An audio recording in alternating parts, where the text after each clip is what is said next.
사무엘상 17장 41절로 49절 말씀입니다.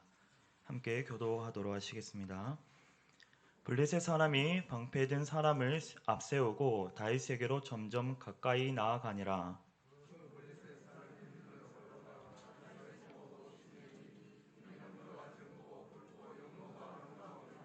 블레셋 사람이 다윗에게 이르되 네가 나를 괴로 여기고 막대기를 가지고 내게 나와왔느냐 하고 그의 신들의 이름으로 다윗을 저주하고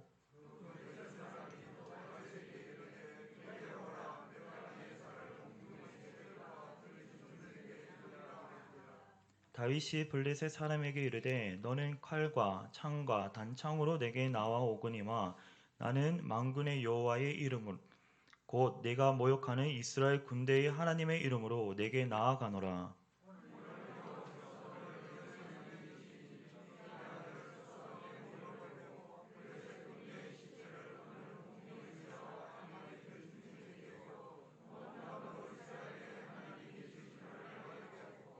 또 여호와의 구원하심이 칼과 창에 있지 아니함을 이 무리에게 알게 하리라. 전쟁은 여호와께 속한 것인즉 그가 너희를 우리 손에 넘기시리라.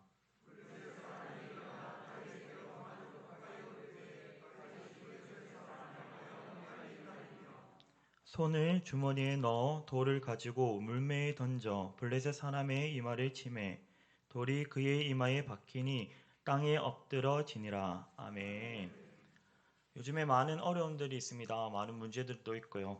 지금처럼 옛도 다르지 않는 것 같습니다. 오늘 말씀 사무엘상 17장 본문에 보면 이스라엘 백성들에게도 위기가 찾아왔습니다. 블레셋 사람들이 군대를 모으고 그 군대를 모으고 싸우고자 하였습니다. 전쟁을 선포하고 유다에 속한 소고에 모여서 아세가 사이에 에베스 담밈에 진을 쳤습니다. 사무엘상 17장 4절에서 7절까지 말씀을 보면 블레셋 사람의 진영에서 싸움을 돋두는 사람을 소개하고 있습니다. 누군가요? 골리앗입니다. 그는 가드 사람입니다. 그의 신장은 6규빗, 한 뼘이나 되는 자였습니다. 단위로 환산하면요, 한 규빗이 45.6cm거든요. 그것을 6규빗 반으로 환산하면 2m 96.4cm입니다. 여러분들이 잘 아시는 최홍만 선수가 2m 18cm거든요. 그보다 68cm가 더 큽니다. 참 부럽습니다. 키가 크신 것. 네, 그렇습니다. 그는 힘만 이렇게 키만 큰 것이 아니라 힘도 강했던 것 같아요.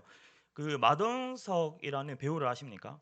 그의 팔의 인치를 따지면 그 21인치라고 합니다. 저도 이렇게 그 화면을 보면 덩치가 있기 때문에 한번 제 팔을 한번 재어봤거든요.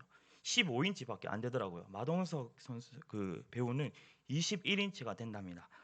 그만큼 골리앗 오늘 성경에서 골리앗이 8인치가 어떻게 됐는지는 설명하고 있지는 않지만 본문에서 그는 머리에서 노트구를 썼고 비닐 갑옷을 입었습니다. 그 갑옷의 무게가 5,000세겔이라고 합니다. 한 세겔의 무게를 11.29g으로 계산하면 그 무게가 자그마치 56.45kg입니다. 이렇게 저를 보시는 눈빛이 별로 안 무겁다고 여기시는 분들이 계시는 것 같은데 남자분들 군대 가보셨죠?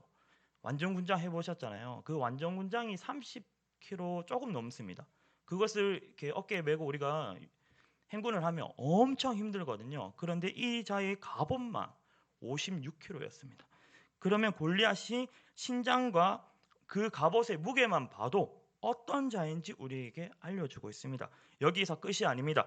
그의 다리에는 녹 갑반을 찼고 그가 가진 창 끝에 창날은 무게가 자그마치 6.8kg입니다.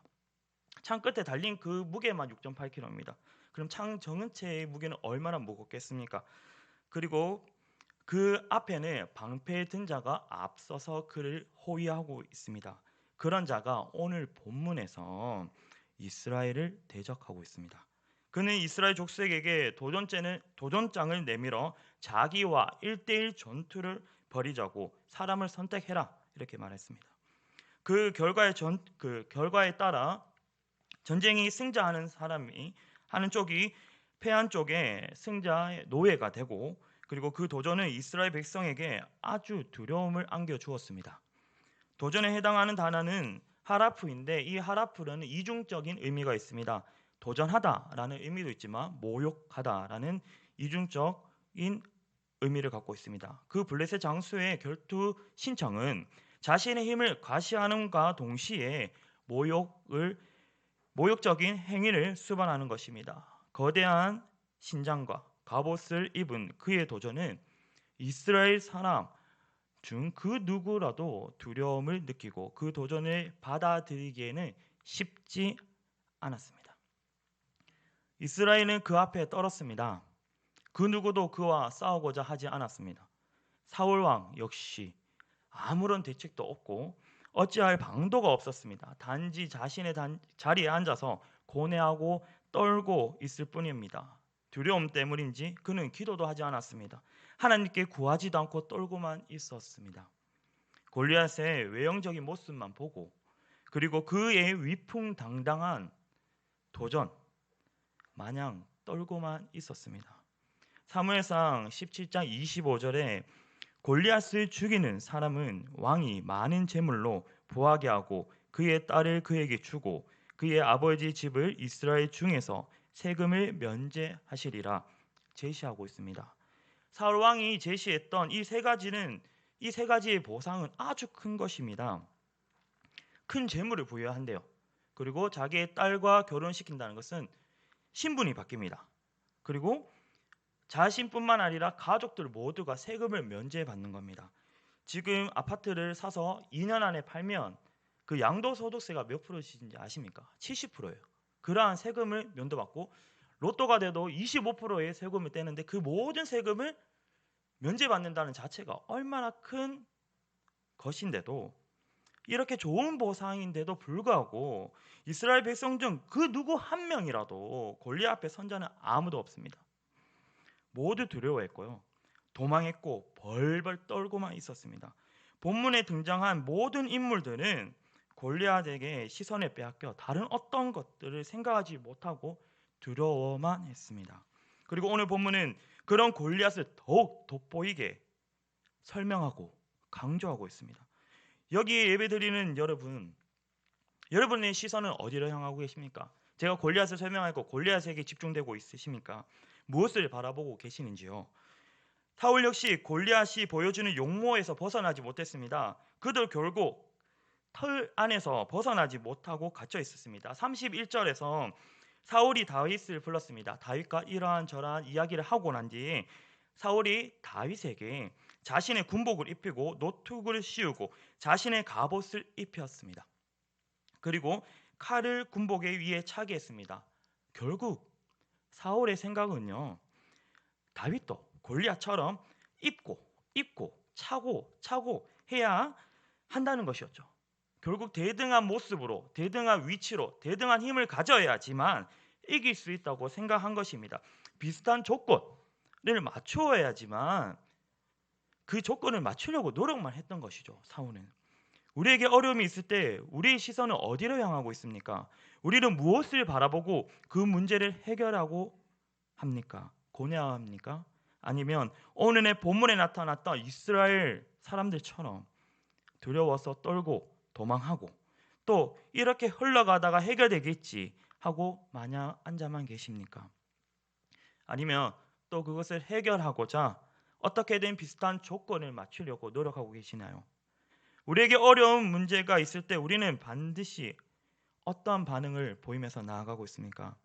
세상은 우리에게 골리앗의 용모로 우리의 시선을 빼앗습니다.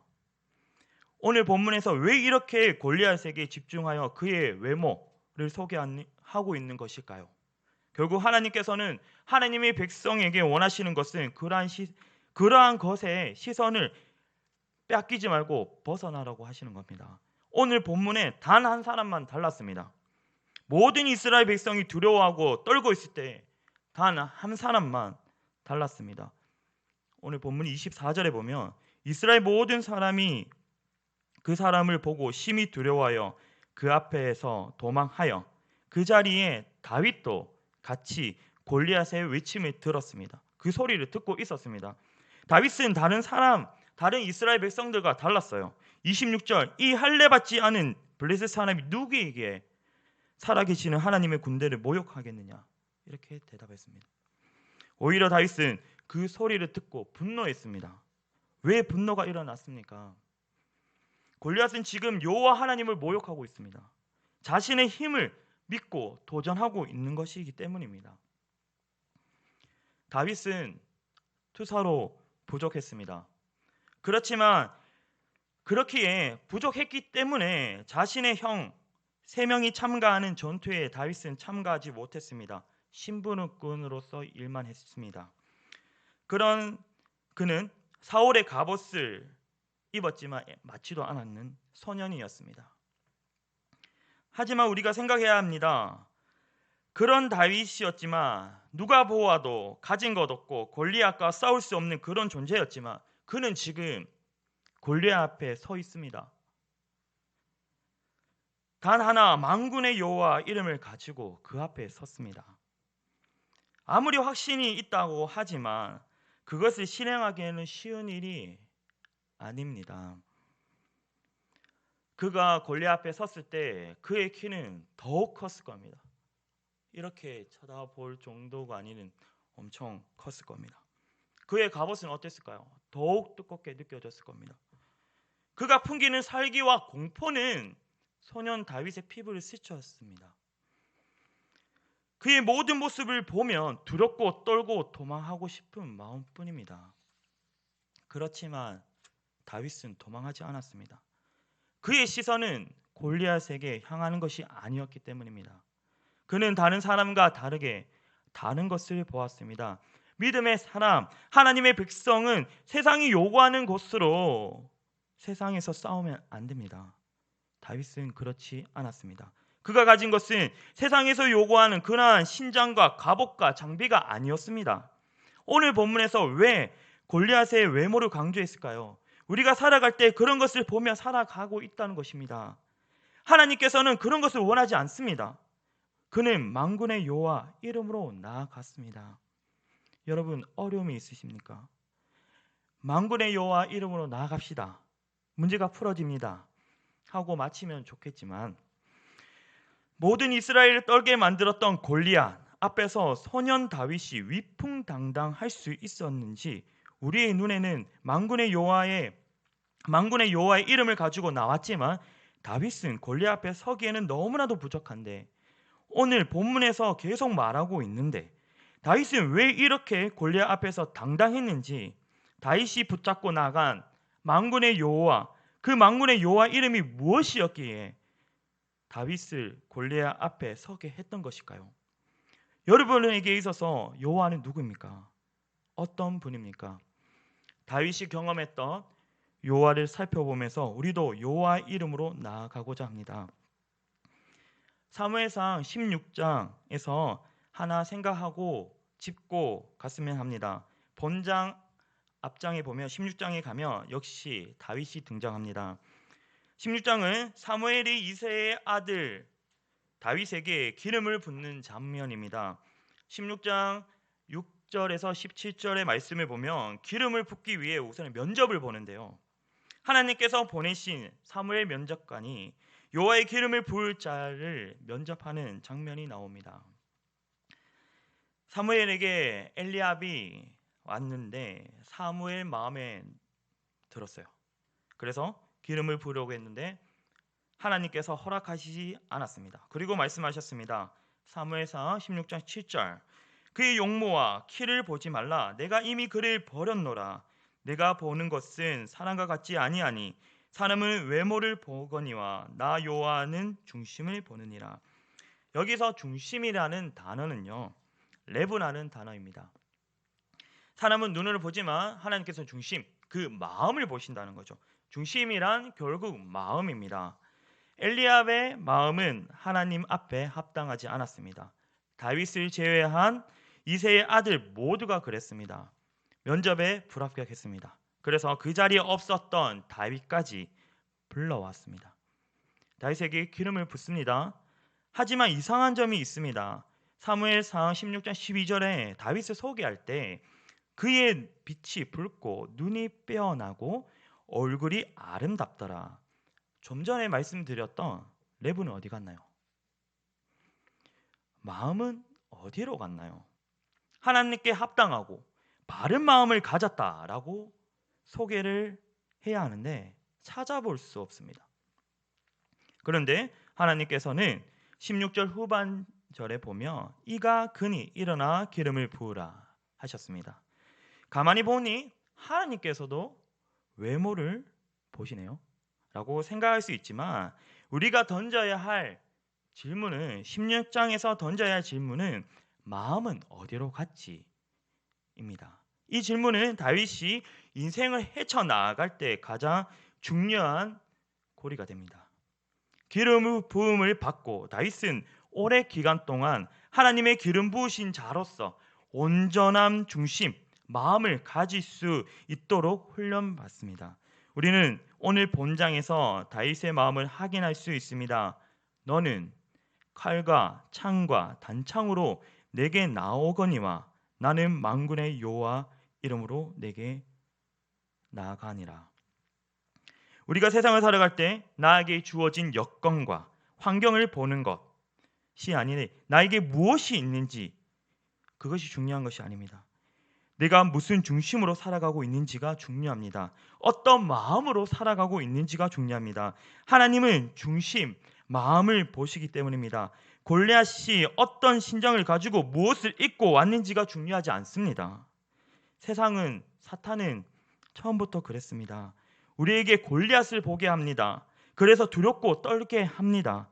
너무나도 우리는 세상 앞에서, 우리는 골리앗 앞에서, 완전 무장한 골리앗 앞에서 너무나도 보잘것없는 존재입니다. 너무나도 나약한 존재입니다. 하지만 완전 무장했던 다윗보다 만군의 여호와 이름으로 나아갔던 다윗이 더 강했습니다. 계란으로 바위가 깨진 상황입니다. 아니, 만군의 여호와 이름으로 나아갔던 다윗이 골리앗 앞에 바위였던 거죠. 다윗 앞에 골리앗은 계란이었습니다. 그는 다윗 앞에 엎드러졌습니다. 다윗은 경험을 통해서 하나님을 알게 되었습니다. 그는 자신이 아버지의 양떼를 칠 때 하나님을 경험했습니다. 다윗이 사울 앞에 했던 고백입니다. 사무엘상 17장 34절 36절 말씀을 보면요, 다윗이 사울에게 말하되 주의 종이 아버지 양떼를 지킬 때 사자나 곰이 와서 양떼에서 새끼를 물어가면 내가 따라가서 그것을 치고 그 입에서 새끼를 건져내었고, 그것이 일어나 나를 해하고자 하면 내가 그 수염을 잡고 그것을 쳐 죽였나이다. 주의 종이 사자와 곰도 쳤은즉 이 할례 받지 않은 블레셋 사람이리까 그가 그 짐승의 하나같이 되리이다. 여기까지의 고백을 보면요, 다윗도 지금 골리앗 앞에서 두려워하는 이스라엘과 사울과 별반 다를 것이 없어 보입니다. 그리고 자신의 힘을 믿고 큰 소리 치고 있는 여호와를 모욕하고 있는 골리앗과도 다를 것이 없어 보입니다. 내가 예전에 이랬는데, 나의 힘이 이 정도인데 자신을 어필하고 있는 듯 보이지만 다윗은 다릅니다. 37절 전반절에 보면 다윗이 고백합니다.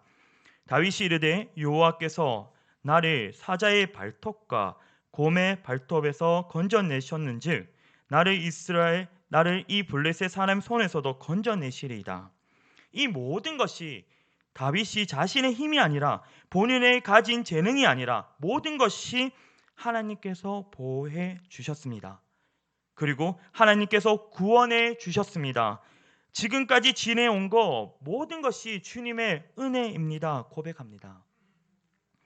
다윗에게 주어진 경험은 그를 교만하게 하고 자신의 힘에 집중하고 그것을 키워가는 것이 아니라, 지금 세상에서 요구하는, 현 사회에서 요구하는 스펙을 쌓아야 하고 만들어야 하고 이루어야 하고 누려야 하고 결과를 창출해내야 하는 이러한 기준이 아니라 오직 살아계신 하나님, 그리고 많은 맹수들로 들로부터 자신을 구원하셨던 하나님을 온전히 믿는 그 믿음을 자라게 했습니다. 그렇기에 세상 기준으로 강력한 골리앗이 앞을 막아서고 있지만 다윗은 말합니다. 그가 그 짐승의 하나같이 되리이다. 여호와께서 나를 사자 발톱과 곰의 발톱에서 건져내셨는즉 나를 이 블레셋 사람의 손에서도 건져내시리이다. 우리가 생각해야 할 부분이 있습니다. 사무엘상 2장에 나타난 한나의 기도 노래입니다. 그것의 연장입니다. 하나님 앞에 교만한 자는 하나님께서 낮추십니다. 하나님 앞에 겸손한 자는 주님이 높여 들어 존귀하게 사용해 주십니다. 교만한 자는 낮추시고 겸손한 자는 높여 주신다는 것입니다. 우리가 하나님을 높일 때 하나님께서는 우리는 높이십니다. 그리고 우리가 교만하고 나를 바라보고 나의 힘을 의지할 때, 하나님을 외면할 때 하나님께서는 나를 낮추십니다. 오늘 다윗은 자신에게는 아무것도, 그 어떤 것도 골리앗에게 이길 부분을 찾을 수 없지만 온전히 하나님을 의지하고 나아갔습니다. 그런 그에게 하나님께서는 만군의 여호와 이름으로 함께 해주셨습니다. 그가 하나님을 붙잡고 나아갈 때 그 앞에 이스라엘을 두렵게 떨게 했던 장수 그 골리앗은 다윗 발 앞에 엎드러졌습니다. 쓰러졌습니다. 하나님께서 이루신 역사입니다. 우리가 만군의 여호와 이름으로 나아갈 때 골리앗은 우리 발 앞에 쓰러질 것입니다. 다른 모든 사람들이 두렵고 떨었던 골리앗입니다. 우리의 힘으로 어찌할 수 없는 골리앗입니다. 우리가 가진 것을 모든 것을 쏘아보아도 어찌할 수 없는 그런 자입니다. 그럼에도 만군의 여호와 이름으로 나아갈 때 그는 우리 앞에 쓰러집니다. 믿으십니까? 오늘 사무엘상 17장 초두에서 블레셋 장수인 골리앗에 대해서, 그의 위세에 대해서 상세히 설명하고 있습니다. 그에게 시선을 머물게 하고 집중하게 합니다. 하지만 하나님께서 오늘날 우리에게 원하시는 것은 골리앗에게 집중하는 것이 아닙니다. 그 앞에 섰던 다윗에게 집중하라고 하십니다. 그런데 다윗은 골리앗에게 있었던 키가 없습니다. 또 그가 가졌던 힘도 없습니다. 장수이자 싸움꾼이었던 골리앗 앞에 섰던 다윗은 그가 업신여김을 당할 수밖에 없는 젊고 아름다운 용모를 가진 자였습니다.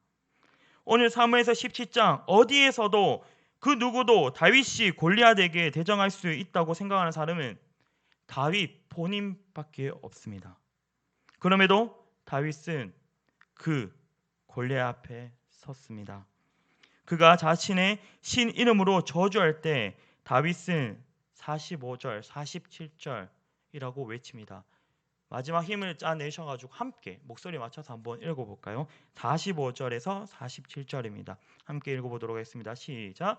다윗이 블레셋 사람에게 이르되 너는 칼과 창과 단창으로 내게 나아오거니와 나는 만군의 여호와의 이름 곧 내가 모욕하는 이스라엘 군대의 하나님의 이름으로 내게 나아가노라. 오늘 여호와께서 너를 내 손에 넘기시리니 내가 너를 쳐서 내 목을 베고 블레셋 군대의 시체를 오늘 공중의 새와 땅의 들짐승에게 주어 온 땅으로 이스라엘 하나님이 계신 줄을 알게 하겠고 또 여호와의 구원하심이 참 있지 아니함을 이 무리에게 알게 하리라. 전쟁은 여호와께 속한 것인지 그가 너희를 우리 손에 넘기시리라. 아멘. 말을 그치고 그가 마주 나올 때 다윗은 골리앗을 향하여 달려갑니다. 그럴 때 골리앗은 땅에 엎드려졌습니다. 여러분, 어려움이 있으십니까? 골리앗이 삶 가운데 서서 가로막고 있습니까? 두렵고 떨리시나요? 다윗과 함께 하셨던 하나님, 오늘날 여전히 우리와 함께 하십니다. 지금 또 살아 역사하고 계십니다. 그리고 우리 중심과 마음을 원하십니다. 여러분, 지금은 만군의 여호와 이름으로 나아갈 때입니다. 다 같이 기도하겠습니다. 사랑과 은혜가 풍성하신 하나님 아버지, 오늘 또 이렇게 귀한 시간을 허락하셔서 주님 앞에 예배드리게 하심을 감사합니다. 우리의 부족함 주의 보혈로 덮어주시고, 우리가 어려움이 있을 때 그것을 바라보지 않고 온전히 만군의 주 여호와 이름을 가지고 나아갈 수 있는 우리가 될 수 있도록 인도하여 주시옵소서. 모든 것 주님께 맡깁니다. 예수님 이름으로 기도합니다. 아멘.